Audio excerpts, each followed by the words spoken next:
Hello, it's Amy with Paper Moon Journals. You probably think you've seen this before. It's slightly different. I used resin trim instead of rope. It has a little blue chair. I used different flowers on the front. I couldn't find any more of those little birdie flowers, and the little birdie website showed everything out of stock. So I suspect there maybe is no more little birdie, and I just missed out on the news.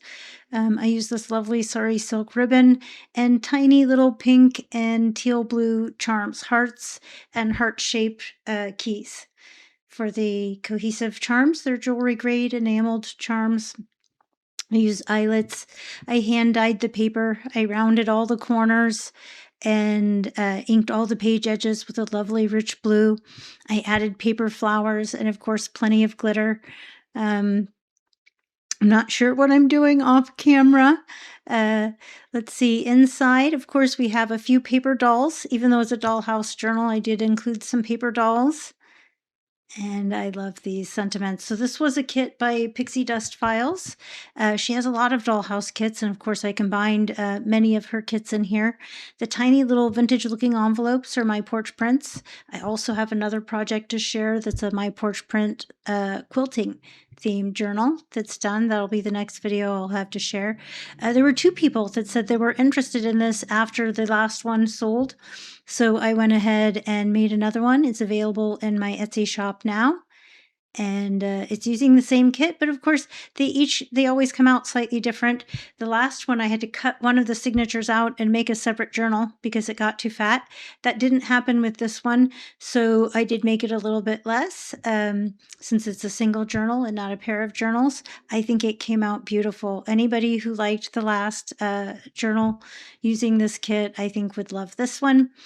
Some people might even like this one better. I found my pale pink rickrack, and so that is featured throughout this. And of course, lots of glitter. It's really cute. I'll put on some hopefully pleasant music. You can listen to the music and then look at this for some inspiration ideas, or if you're interested in purchasing it, I'll put a link to the item in my Etsy shop. And thank you so much for watching. I really appreciate everybody who watches my channel. As I've mentioned before, I'm going through some health issues, really going through it today. And working on these journals is my heart and soul. I've lost a lot from getting sick, lost most of my clients. My business has gotten very small.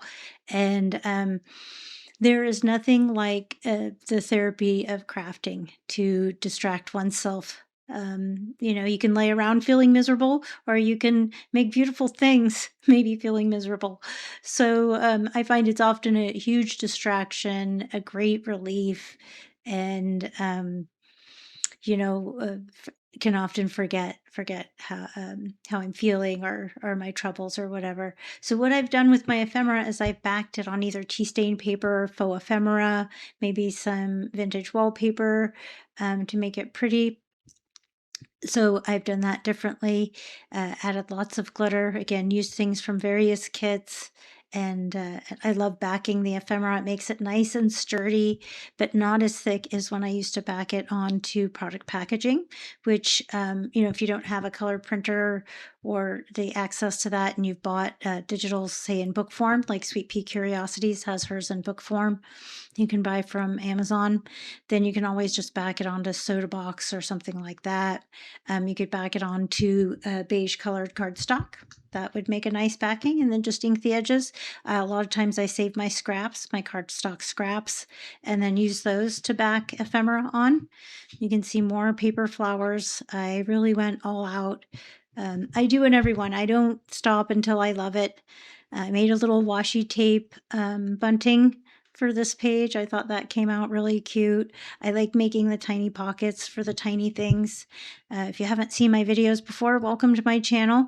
There's plenty of ephemera in these journals to go ahead and make more page spreads with the stuff in the pockets. I make sure that there's more than enough that you could take half the stuff out of here and either make more page spreads or use it in another project.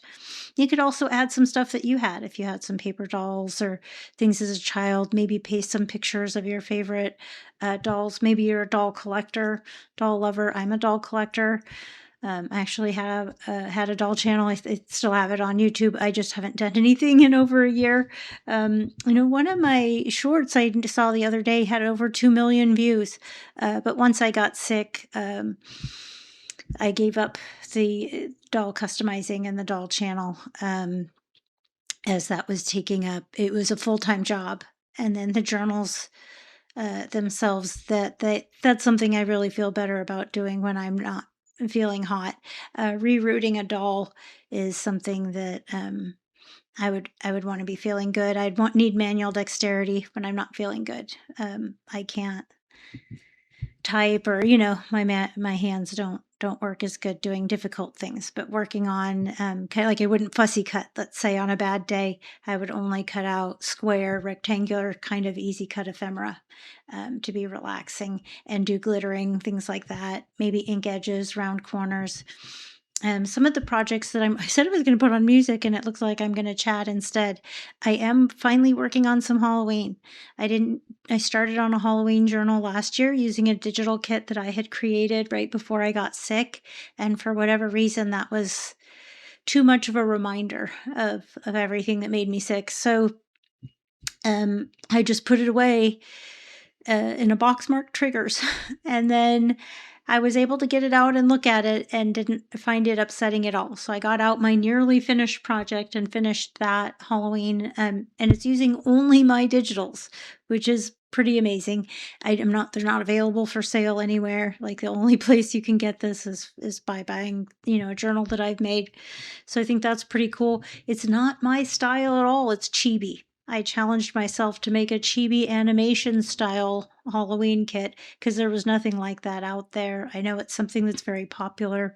I'd be interested in attracting a couple young customers who might be interested in something like that. Maybe some of my existing customers, which are plenty youthful themselves, they might be interested. So far, I think my regular customers tend to really prefer this shabby chic style, the pale pink and blue and things like that.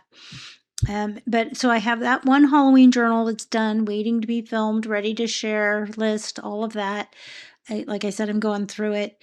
We have to put our dog down tomorrow as well. So, I won't expect to be filming that or getting anything done. I've got some client work to do today and tomorrow.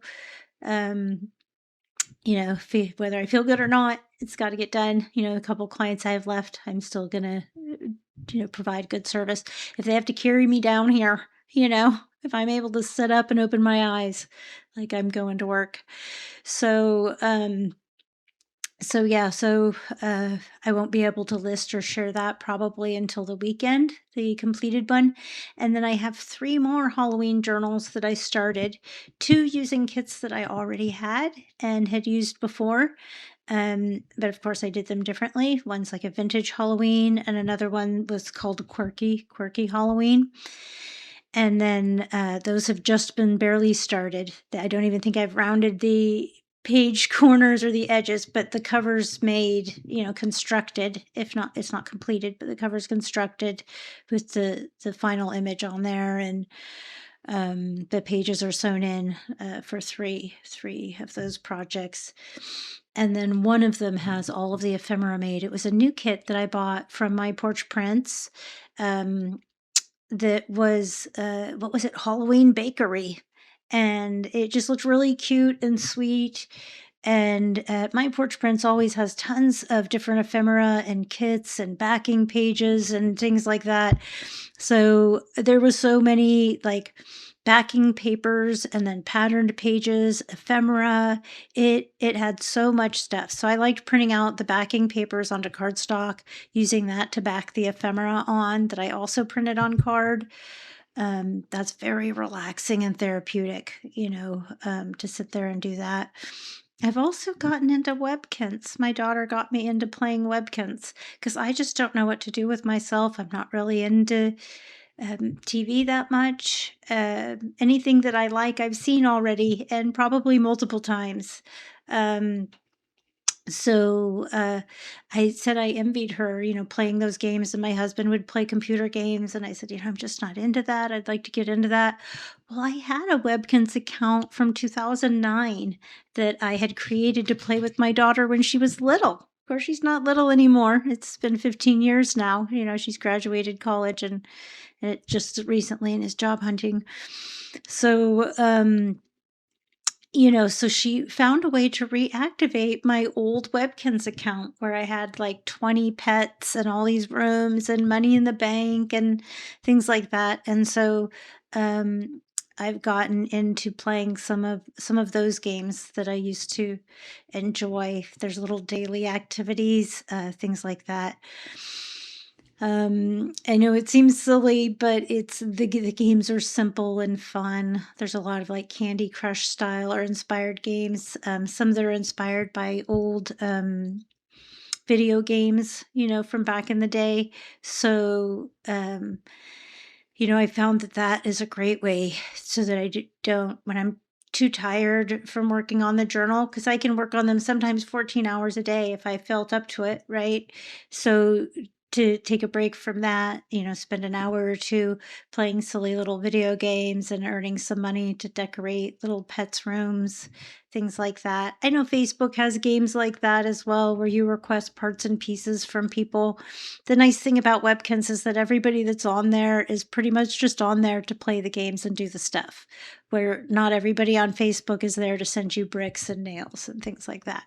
So that's been a little break. Like while I'm waiting for glitter to dry, put some glitter on something, go set it under the fan, play a couple rounds of Webkins, or just have it, say, sitting on the trash can and, be in a tournament where I'm just waiting for results.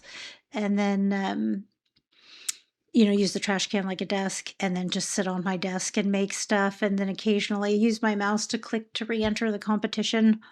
My daughter calls that grinding for cash. If you win money in the competitions, there's certain times of day, of course, where my pets, they're not very leveled up.